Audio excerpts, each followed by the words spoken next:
Okay, let's dive into this explainer. Today, we're unpacking what is absolutely, without a doubt, the ultimate theological conundrum.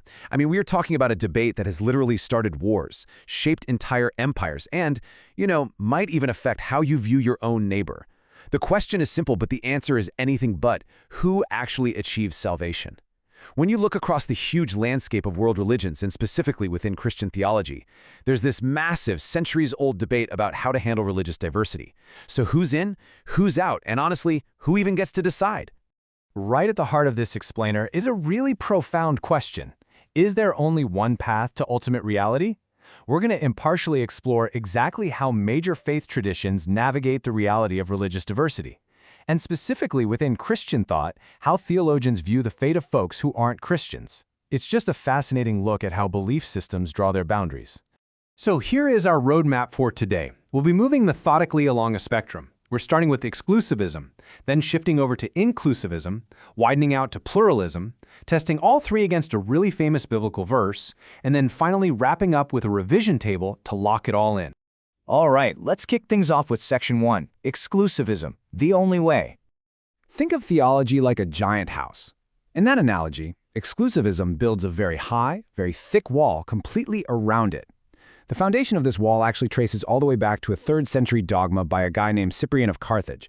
He famously coined the phrase extra ecclesiam nulla salus, which just translates to, outside the church there is no salvation. So in this view, salvation belongs exclusively to explicit believers.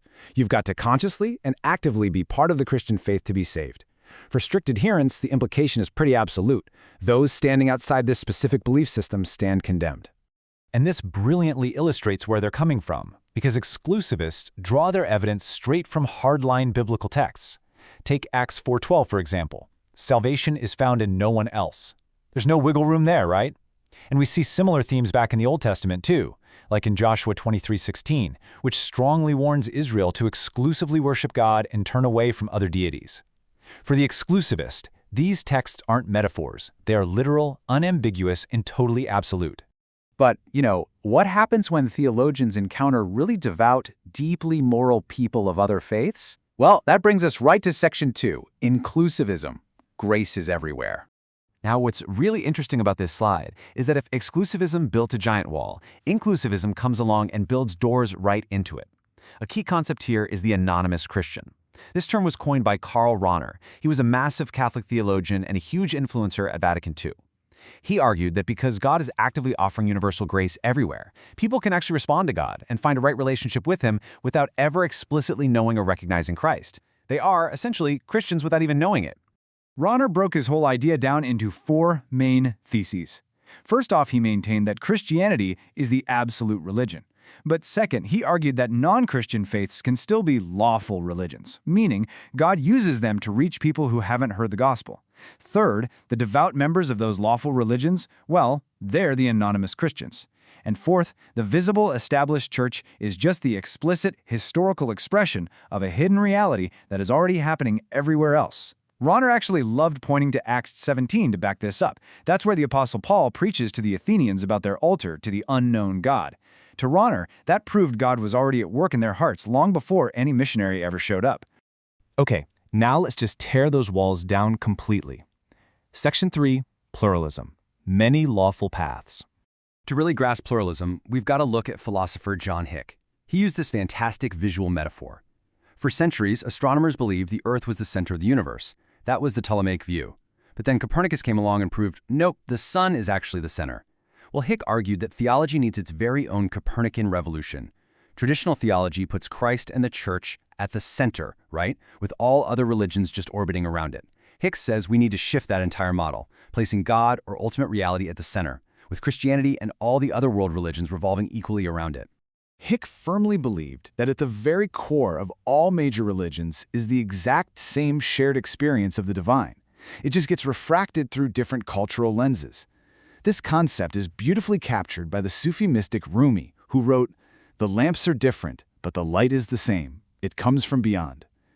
Hick also famously loved to use the Buddhist parable of the blind men feeling different parts of an elephant. You know the one feels the trunk, another feels the leg, and they describe totally different things. But they're actually all experiencing partial insights into the exact same ultimate reality.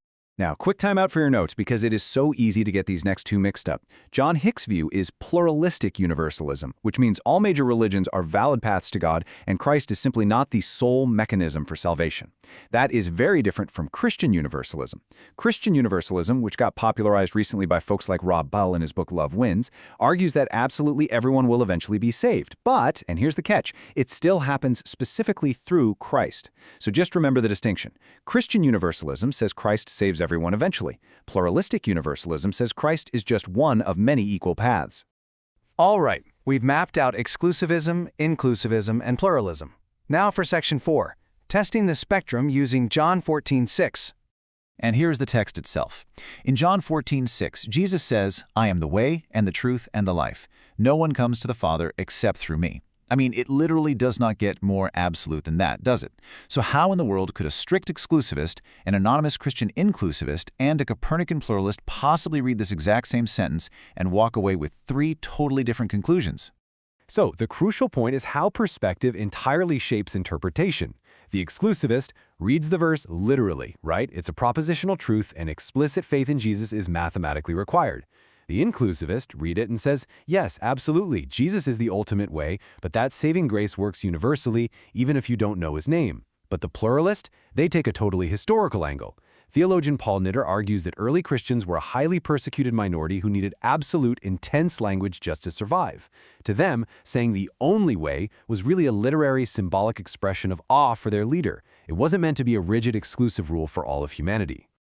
Let's move to and see how this builds into our final stop, Section 5, the revision table. Here is your ultimate summary table, comparing these three views side by side. Under exclusivism, we've got Cyprian of Carthage arguing that only explicit Christians are saved, and he's backed up by absolute verses like Acts 4:12. Right in the middle, inclusivism brings us Karl Rahner and his anonymous Christians, arguing that universal grace reaches everyone, citing Paul's sermon to the Athenians in Acts 17 as evidence. And finally, pluralism, championed by thinkers like John Hick and Paul Knitter, arguing that all major faiths are valid paths to the center. They love to point out that Jesus taught the greatest commandment was to love your neighbor, which to them means respecting differing views rather than claiming absolute superiority over them.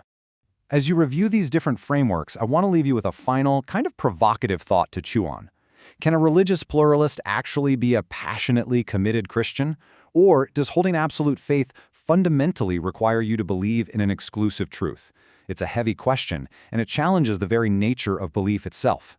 Thank you so much for joining me on this explainer. Keep questioning, keep analyzing, and I'll catch you next time.